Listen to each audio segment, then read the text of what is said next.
Hello, and welcome to Travel Stories Unpacked, the travel podcast where we talk about all things travel, from the silly to the serious and everywhere in between. I am your host, Ashley Newton, and thank you so much for spending some of your time with us. We really appreciate it. So, this week we are unpacking Japan and all the sort of basic questions that you would have if you have never traveled or visited there before, because that's me. I've never been there before, and I have a ton of questions for our guest, Miss Sara Rawlings, who just fulfilled a lifelong dream of being able to go to Japan herself. So, welcome to the show, Sarah. Thank you, Ashley. And I hope you get to go to Japan sometime soon because, oh my God, it's amazing. Yeah, I was so excited. For anybody listening, Sarah is also my boss. So, when we were talking and she was telling me about this trip, I mean, how long have you been planning this? Oh my gosh. Well, I've been wanting to go to Japan ever since I was a little girl. Yeah. And after I met my husband, and he's like, yeah, I used to live over in Japan. I want to go back sometime. We had that conversation when we started dating 13 years ago. Wow. Yeah. So, 13 years or possibly a year and a half actually getting and talking with a travel agent and planning the trip. Okay, I feel like that tracks perfectly because, like, since I've met you, I've known that this was like a goal, and I do feel like at least a year you have Yeah. been in the like really serious planning stage. So, one of the first things that comes to my mind when visiting any other country, outside of the US is first a language barrier. So, of Yes. course, that comes to my mind, with Japan. So, what steps did you take to prepare yourself for going to Japan and learning the language or just communicating? I switched all my media over to be in Japanese for one. When you say media, is that like anything that you're watching or anything that you're Yes. reading or both? A little bit of both, not necessarily reading because it I started learning how to read in Japanese really when COVID started. I had some downtime, so I'm like, you know what? I know I want to go to Japan eventually. So I pulled up some apps. I'm like, okay, learn how to speak Japanese. Awesome, cool. I'll start this. And again, I'm lucky enough that my husband speaks Japanese fluently. So he was Really? able to Okay. like assist in my learning progress. But really, yeah, just any kind of music that I listen to, it's in Japanese. If I'm watching any kind of shows on YouTube, they're in Japanese. I have like English subtitles because I'm still trying to like figure out what words go with Yeah. the sounds Yeah. and stuff. But I think switching over to that and really focusing in on the media actually helped more with my understanding of the language when I was there. And now, if you want me to talk, my I I won't make you if you have any key phrases that you learned though that you want to share. no, not really. That's Okay, fair. That's okay, fair. I have a story. So, like, the reason why I'm like, I'll just smile and nod is because I want to interact and I was like, oh, that's really cute. And so I try to say, oh, that's cute in Japanese. I was mispronouncing how to say cute. And how did Ryan say it? He said that I was saying, that's scary. Oh, no. That is the So, exact opposite of what you're trying to communicate. exactly. So I'm like, you know what? I'm good. I know what you're saying. Just keep talking. I'll just smile and nod. Yeah. So what did you find was a little bit easier to pick up on? Was it more the oral communication or the written communication? Oral for you? Totally oral for me. Yeah. I'm really not that great with learning languages. Honestly, me too. I really struggle with that. So there's kanji, which is like the Chinese esque characters that are brought over, that are very traditional. And depending on how it's written in context with other writing, it can change the meaning. So like that's above my Yeah, level. I'd I be didn't very overwhelmed. right. I know the kanji for fish because I'm terrified of fish. So This that's is what I true. know. This is a true fact about Sarah. Fish make her very uncomfortable. But like there's hiragana and katakana. So hiragana is like the basic ABCs. Okay. Katakana is for other languages that are translated to Japanese. So like camera. that would be in katakana, not hiragana or in kanji. Okay. So what about when you're navigating the city and you're trying to make sense of, I don't know, street signs or any like public transportation? Is that in one of the three different like dialects? Would that be the appropriate? It's not really dialects, it's just types of writing. Okay. So Um, is one of those like the standard, or does that even vary from it region to region? it varies. And depending on like where you're at, if you're in a big city, they'll have some stuff written in English or what they call it Romanji. Okay. So like I could read the street name, like, oh, this is so and so street. I'm like, okay, cool. I go down this way.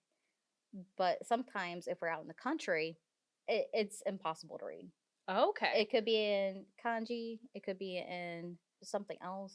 So as So far as it's having really sort of like hard. American subtitles on things, you're only going to find that in like the really metropolitan sort Yeah. of areas. And then the more you get out into where people are just sort of living and, like not accommodating tourists Right. as much, It's so then hard. you're with the whatever writing style they've chosen for that place. Yes, So and what about Ryan? Because your husband Ryan was with yeah. you. Was he able to read all of the different writings, or was he more proficient in one or the other? He could read most of them, but in some of the smaller areas, it was very much a, okay, Google, where am I turning? Yeah. Like Okay. we were out in the country on a few things, so it was as he was describing it, it was hard to understand because it wasn't even in like proper Japanese Sort on of a like few of them. understanding colloquial English and like the Correct. things that they would never teach you learning English that we say all the time. Correct. Okay. So, That's got to be a huge hurdle. Like for anybody learning any other language aside from like whatever they speak right. natively. So, we talked about sort of like using Google to get around. How did you do most of your transportation and just what was that like as a whole? Oh man. So it depends on like what area of Japan we were in. Okay, well, where did you start? Like when you were flying, where did you start your journey in Japan? We landed in Haneda Airport in like the Tokyo area, and from there we was only there for like one night, and then we went to Osaka. Okay. So from there we went on the Shinkansen. Okay, well, not all lines have the bullet trains. For example, that's what Shinkansen is, the bullet Okay. train, or the super fast 200 miles per hour trains. Okay. Is that the only thing that makes them different? It's just the speed? The speeds, and depending on which one you go on, they might have very limited stops. So you Oh, could go okay. on Like like an express. express Okay. or limited express where they have like just a few extra stops, but they also have um like a subway line, regular train lines. They also have express, limited express, and locals as well.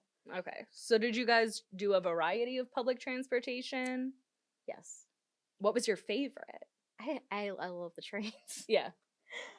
Like the buses, they it was a just different experience because you had to be able to read Japanese to figure out the bus schedule because none of it was in English, and it was a, okay, which bus is it coming on this day? And most of the places I have like a little chart that was hanging up that you have to like match up with the day and the time to see, okay, do I go on the 409 or do I go on the 206? Yeah. Um, so when we could, we did not do the buses. Um, we did some taxis, which was nice because we got to have a little chauffeur taking us around. What is a taxi like in Japan? Super clean. Super into that. Okay. Yeah. Is it like the yellow cabs or is it a different like how do they signify hi I'm a taxi? Well, typically they are black cars and they have like a little light on top. Okay. So if Little fancier, little nicer. yeah, like all the taxis, like they have like the white lace in the back for like the headrest and stuff like that. Oh, wow. So like I think it kind of reminds me of like how it used to be in like the 90s in taxis. if that I makes was sense. not in a taxi in the 90s. Okay. It took me a little longer for that. But what about like ride shares or like you hear about a lot in the US and like popular hmm cities like scam taxi drivers, like fraudulent taxi drivers? Is that something that you had to worry about or is that just like regulated differently? Yes and no. For those who use Uber, you can use Uber Taxi, but in Japan, they don't allow ride sharing at Okay. all. So the way that Uber gets around with it, they link up with taxis that are licensed through the government to actually operate their taxis and say, okay, you can be put on the app. So if you wanted to hail a cab, you could do the old fashioned way of like, hey, raise a hand and they'll stop. Or there'd be designated areas for you to go and get a taxi that way. Or you could pull up the app and say, hey, I'm at this location. Um, when we did have to use the app, it took a lot longer Okay. because they were in such high demands, especially in high traffic areas like Mhm. Kyoto, but they were fun. So, Yeah. So we loved the trains, took a few taxis. Was yep. there anything that sort of like shocked or surprised you about that? Or in all your research and working with your travel agent, was it pretty much how you were expecting it to be? Uh, pretty much the same, but the buses again. I was well, actually, and sometimes on the trains too. I didn't realize like how jam packed you can fit people Yeah. onto like a moving bus or a train. Like how would There's no personal space. how would you compare it? Like have you ever taken like the subway in New York City or anything like that It's such a better experience for people because people don't talk when you're on public transportation in Japan? in Japan. Okay, I've also heard about, and I think this was like a random TikTok video I saw, but of a tourist in Japan who had like their what do you call those AirPods in? hmm And the AirPods were like leaking noise and Oh like no. yeah, so like and by leaking noise I mean like it was loud enough that like people outside of her could hear it and like a woman next to her was googling like why can I hear like this music? So is Yeah. that's a real thing? Like nobody's 100% a okay. real thing. Like the only people that, you can kind of get away with it are children. Children like 18 and under or like 10 and under? Like 18 and under. Okay. Like, True juveniles. yeah, true juveniles, you can get away with it because, like, they might be going with their friends or asking for help or something like that. Yeah.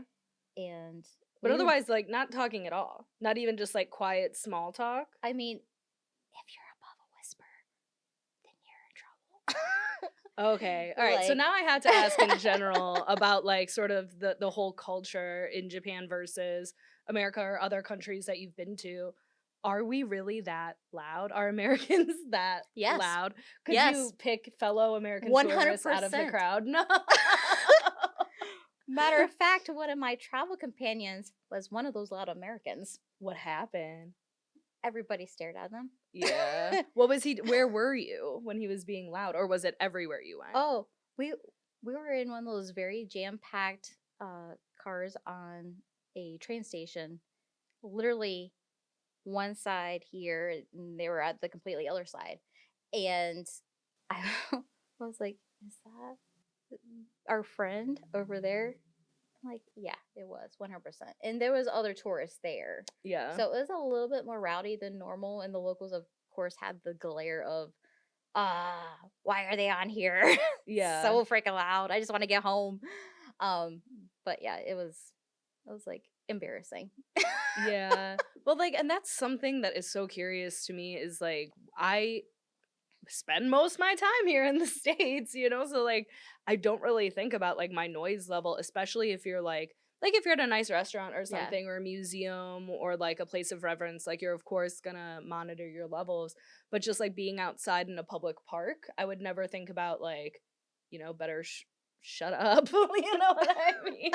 So like was it even like that in public places or was it really just sort of like in confined spaces or is it just generally a more quiet culture? It's mostly just in confined spaces. Okay. It's like be respectful. Like, would you want someone being loud and obnoxious while you're trying to get somewhere? Yeah. Like, I don't like it. Yeah, I mean, it's definitely just, like, good to know, though, if you've never been there, Yeah. because I would also hate to feel embarrassed or like I'm accidentally embarrassing the people that I'm traveling with. Another thing I looked up in preparation to this episode, I was on the Japan subreddit, and it was an Oh old man. post from, like, years ago, but I just found it so interesting, and it was basically like, "Please limit or don't do it at all when you're in when you're in Japan," and that's PDA, which PDA, if you don't know, stands for Public Displays of Affection, and I thought that was interesting. I don't like Hmm. PDA anywhere. It's just not really my vibe. But thought that was really interesting and how passionate this person was about it and just trying to educate people that that was a thing. Did you notice that or did you know that going in? I knew that going in, Okay.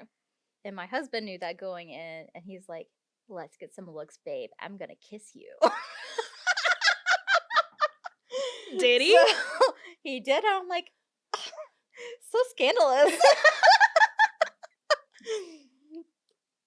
But Oh my goodness. Okay. I mean, but you see, like, some couples like holding hands. Yeah. That's perfectly okay. But like to be all up in y'all's business all the time, yeah, no, nobody wants to see that. Yeah. Any other sort of like culture stark differences or anything that you notice, like even just like from not all of America, because obviously we are so different in such a huge place, but I'm thinking like in the Midwest we're very smiley people. Like if we pass somebody on the street or whatever, like you smile, you nod, you might even strike up conversation with somebody you've never met before, especially if Hmm. it's a nice day. We love the sun out here. So like what was it like in regards to that, just like passing interactions or sort Oh of man. street etiquette or something? So there's a lot to unpack with that too. Just the organized kindness and respect for your fellow man there was everywhere. So like when you're walking, there's a certain side of the road that you walk on. There's a certain lane that you go on when you're going upstairs or downstairs. That's to make sure that everybody can go in as quickly as possible so you're Mhm. not holding up somebody else, because if you hold someone else up, that's impolite. So you don't want to be impolite. You want to be polite all the time. You want to greet people with a smile and a bow, versus being loud and up in their face. So, like, just general things like that. Yeah.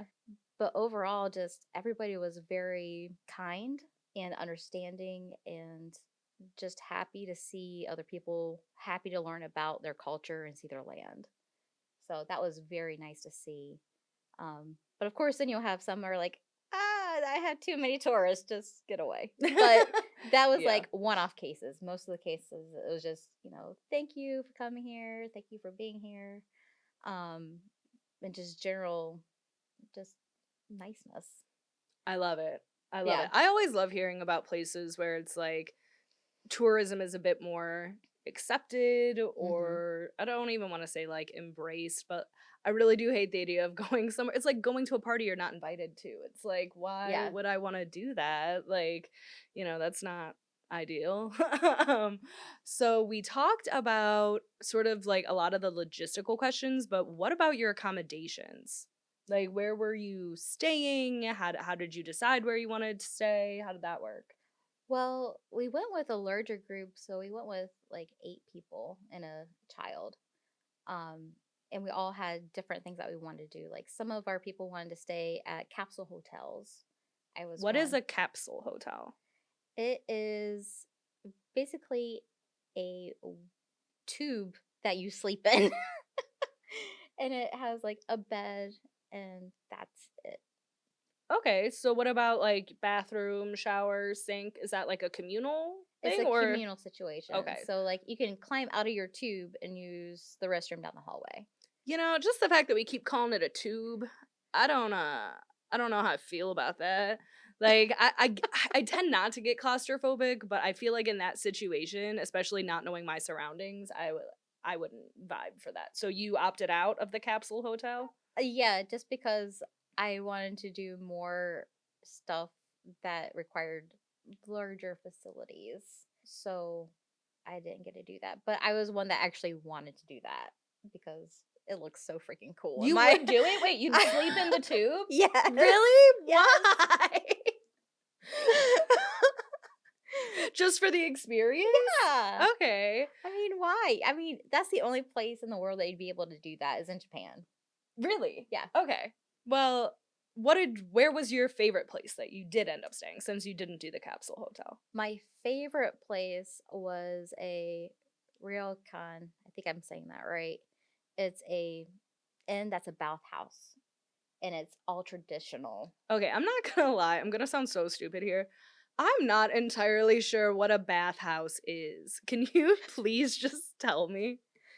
So, a bathhouse is a place where you go to take a bath. Like, uh, they're communal baths though. Like, But I mean, you're getting into your birthday suit, yeah, correct? yeah, because it's a bath. You get clean. Okay, is it the ones in Japan that you can't have tattoos? Correct. Why did I say tattoos like that? Tattoos? They can't be tatted up to get in the tub. Like, what am I talking about? But okay, so that's a thing. Yes. It's getting a little bit more mainstream. So some of them are opening up and being okay. Like you can cover them up, you can come in. Whereas before, like tattoos were extremely illegal. Like only people who were up to no good had tattoos. Yeah, So I it was actually like saw a really interesting documentary about the history of tattoos. Don't worry, I won't get into it. and Annie back there is like just chuckling all tatted up, like, yeah, Literally whatever. covered. She just got a new one this week. But my husband has tattoos, and like the majority of my group had tattoos, but we still Do you have tattoos? no, because I wanted to go to a bathhouse. Waited your whole life for this. So did you go? Yeah. Okay, what was that like for you? Were you nervous? Was it just you? Did you have people from your group with you? Well, at that particular bathhouse, we ended up was blessed with having like a bath outside of our room and also access to a public and private bath. So the people with tattoos were able to go to the one inside the room and also the private bath. So the one inside the room, in my mind, I'm visioning almost like when you have like a swim out suite and it goes out into like an infinity pool. Was it like that sort of setup, or how would you describe the room layout? Sort of. The room layout itself had, you walk in and there's a bathroom where you have your toilet and then a little side section where you could like have a shower and shower off. And then there was two beds because the beds over there are freaking small. So if there was two people to a room, everybody had their own bed. And then I kind of love that. you That you sounds walk great. and all these are on tatami mats too. So like they're traditional floor mats that are made of like the weaved grass of some sort. I don't know. I don't know what tatami mats are made out of. They're just really cool and extremely hard to clean, so you don't wear shoes on them. Hmm. So you're wearing your slippers, and then right outside we have a balcony, and I think the best way to describe it would be like how hot tubs are here, but imagine there's no like fixtures inside, and it's just like a very small swimming pool. But the water was hot and from an actual hot spring there on resort. Divine. So it came in, had the nice minerals in it, and it was hot. So Yeah. the ones outside of our rooms, it was open air.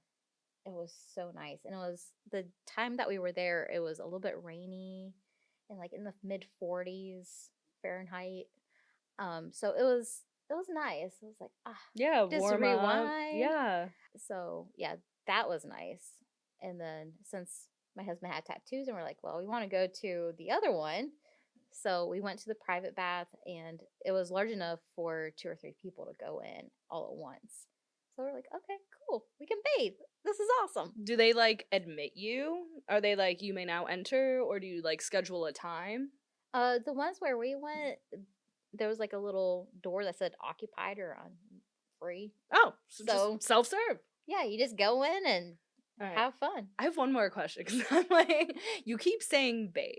Yes. Do you mean bathe, like clean yourself with soap and like a washcloth, or do you just mean float in the water? A little bit of both. Really? Yes. So before you can go into the bath, you have to take a shower with soap and all that. Okay. I So love that. More people it should follow that rule all the time. right. So the baths in Japan are for soaking, not cleaning. Okay. You clean in the shower. I really feel that's how all baths should be. Like, that's Right? just how bath etiquette should be anywhere all the time. Unless you're, like, really little. Like, it's already hard enough to get kids clean. So, like, they can have baths like baths, but it's how the rest of us should be doing it all the time. Yeah. So when you go to the public bath, and they're all mostly set up the similar way, you're given like a basket to put like your clothes in and your towels and any extra toiletries that you may want. And you're given a locker to put your belongings while you bathe. So you take your stuff, put it in your locker, take all your clothes off because you're gonna get clean. Then you go in and there's these little shower stalls with seats and all your shampoos and conditioners and all the works. And typically there's like a mirror in front of you too, just in case you want to like go up in there and do like Great. what? If you want to see Just what yourself. I need, a mirror before Some I get people- naked in public. Some people like No. that. I don't No, know. yeah. No, it's nice. It'd be nice to know. Like, you want to know. You want to know what everybody else is going to be exposed to. It's like, do I have soap here? You know, it's stuff like that. But yeah, you go get clean up, and yeah, you get clean because you want to go soak in the nice water. Yeah. So after you get cleaned up, you go into a bath, and there could be some other people there, but nobody's really staring. This is like just normal cultural thing. Like, Yeah. you're going there to bathe. You're going there to relax. Are Nobody you- cares. Are you going there to chit chat, or is it another sort of quiet activity? So my anime say you can go and chit chat, but I didn't see that. Okay, all right. That's fair enough. I mean, in my mind, I wouldn't think of it as like a social moment, but I could see if it was just me and like my travel companion in there at the time, not even thinking about it and just Right. talking, you know. So that's very interesting. Well, I mean, if you're talking quietly, you know, Yeah. again, being respectful of those around you or who might be coming in. Yeah. I struggle with that. Like, my voice tends to carry, so like I I just struggle. But I do have one more sort of logistics question, and that is about the currency. So a lot of the times when I'm traveling, it's to like Mexico or the Caribbean, and a lot of times there you can get away with like US dollars, you can Mhm. just swipe your credit card. Did you get, and it's yen, right? That's Yes. the primary currency. So did you get that like in cash? Did you have an international credit card? What was your main sort of way to navigate the money aspect? For our group, we got a little bit of both. Cash is still primarily king there, but there were some places where they did not take any cash at all. Okay. And that's again with the high tourist areas and going through COVID, it's okay. We don't want to touch cash. You don't want to touch cash, so card's great. We used a bank card that we set up just for traveling because we're like we want to make sure everything is right here. We're not overspending, and that works for us. And we were able to use it at any of the ATMs and like 7-Elevens have ATMs if you need to get any extra cash out. So now that you're home, what are you gonna do with that? Is it like can you use it when you travel anywhere internationally, or Yeah. so you'll probably just keep it Yeah, totally. keep it floating up now that you Yep. got it? Okay. So what would you recommend? What you did, a little bit of a hybrid approach, so you have some security, but you Yeah. can adapt to either spending situation. Yeah, totally. What's the conversion rate? Do you know? When we were over there, 100 yen was equivalent to 60 cents. Okay. So you It I'm was so bad at math. But affordable. So let Oh me my just gosh. really think this through. So what you're telling me is for the US dollar, you get a little bit more yen, right? It's about okay. Yeah, Yeah, not quite double because it's not 50. right. So you do get a little bit more when you convert. Correct. Now, is it true that like if you were to convert it back, like you lose something there? Or did you just spend all the money? Well, we plan on going back, so I love it. we didn't convert anything, and we did use up some of our coins at gotcha machines. At what? Gotcha machines? Is that what they're called, or is that like your nickname for them because they kept getting you? No, that's what they're called. They're Oh, that's okay. cute. For those of you that don't know what gotcha machines are, there's these little vending machines that you can put coins in, and they give you these little bubble of random goodness. Oh, kind of So like what you did for the Secret Santa. yes, like you'll all know what Sarah did for the Secret Santa, but it was like sort of like a surprise little like ball. You just like unfurled it. It was like covered in like crepe paper, but this sounds more like it would be like yeah, it was plastic. just a clear plastic thing. So, like it could have cats. So you get one of 60 cats. Oh, you don't mean a real cat. You mean like Yeah, a cat figurine. yeah. Okay. So like there's a whole bunch of different ones and some of them were nicer than others. Like there were glass ones and ceramic ones, Oh wow. but a lot of them are like, here, get this random trinket that's collectible. Yeah. So it was fun. I love that. Okay, so I want to know, Sarah, would you like to keep talking about this and maybe do Oh a my part god. 2? Because Yes. we've been talking and I feel like we covered all of like my okay, I need to understand the fundamentals of this, but now I kind of want to get into the fun stuff. Like what did you eat? What were your favorite attractions? Like Oh my god. Yes. yeah. There's so much. Okay. Like one episode is not gonna scratch. Well, and we talk about food a lot on this podcast. So Yes. I'm really excited to, we haven't even touched the food yet. And that's I know was a big thing for you. So I think we're gonna do that. We're gonna do a part 2 where we get into everything else about your Japan trip. Awesome. Okay. All right. So please stay tuned for part 2 of Sarah unpacking her Japan trip. And we are going to get into, like I said, like food, attractions, now that we have all the fundamentals laid out and we can wrap our heads around that. So, Sarah, thank you for sticking around. We're just going to keep going here. And Woo-hoo. if you have ever been to Japan or you have any questions, please drop them in the comments or anywhere on social media using the hashtag Travel Stories Unpacked. And we'll be back every Friday with new stories, new guests, new things to unpack, and all of our unbridled opinions that go along with that. This podcast is brought to you by KHM Travel Group, a leading host agency for independent travel agents. Go to khmtravel.com to learn more.